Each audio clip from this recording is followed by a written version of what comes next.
Let me say something controversial right from the start. This is not a cold case. This is an open wound. Somewhere out there, right now, as you watch this video, an 84-year-old great-grandmother who needs daily heart medication to survive is either fighting for her life or she has already lost that fight.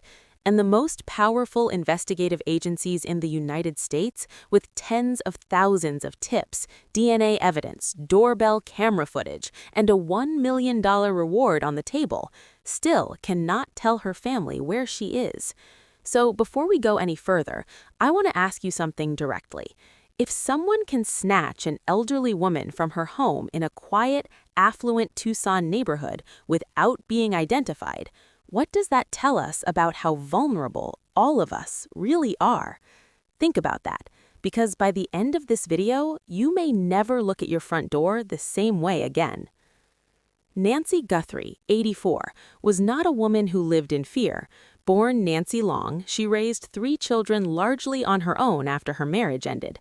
A quiet, deeply faithful woman who found her anchor in her church community in Tucson, Arizona, where she had settled in the Catalina Foothills neighborhood, one of the most peaceful and picturesque suburbs in the Southwest.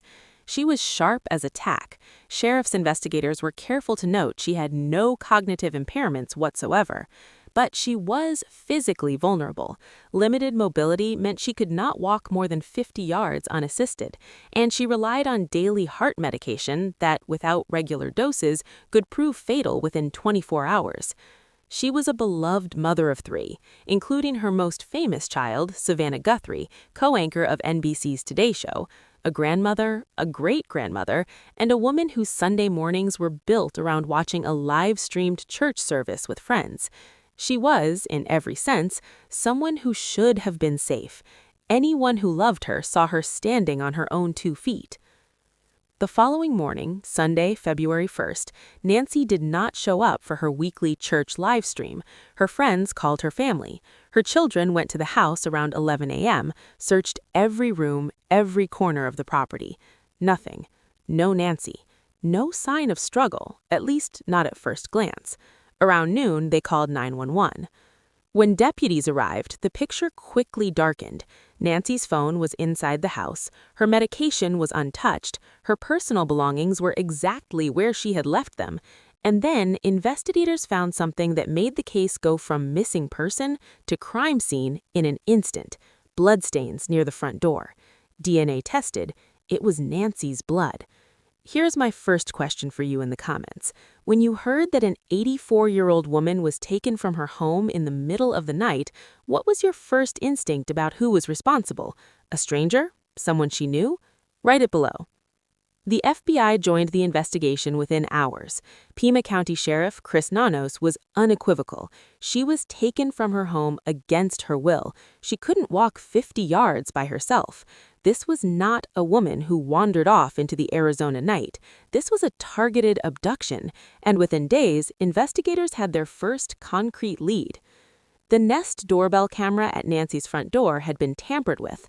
An armed individual captured on footage had attempted to knock it loose and, when that failed, covered the lens with foliage from a potted plant.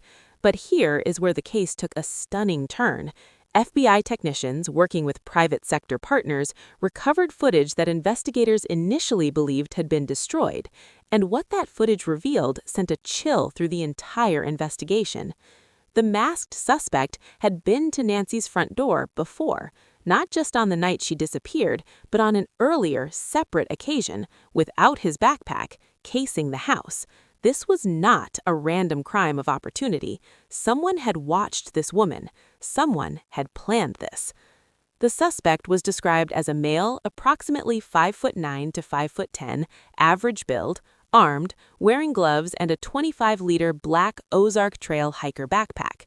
He demanded ransom in cryptocurrency through multiple notes. 2 deadlines passed, then the communications stopped completely. No proof of life was ever provided. Second question for you. The ransom notes demanded cryptocurrency and then went silent. Does that sound like a professional kidnapper to you, or someone who panicked? Drop your theory in the comments. Here is the plot twist that Dr. Phil, and frankly I, cannot stop thinking about. Professional kidnappers do not make public ransom demands. They do not contact the media. They do not go silent after 2 missed deadlines without a single verified proof of life. The 41-minute gap between when Nancy's doorbell camera was disabled and when her pacemaker signal last synced to her iPhone at approximately 2:30 a.m. is deeply troubling. In a clean, professional kidnapping, that window closes fast. You grab the target, you move, you control the situation. You don't leave a 41-minute gap and a trail of your victim's blood on the front porch. My personal opinion, this crime does not feel finished. It feels like something went wrong inside that house, something unplanned that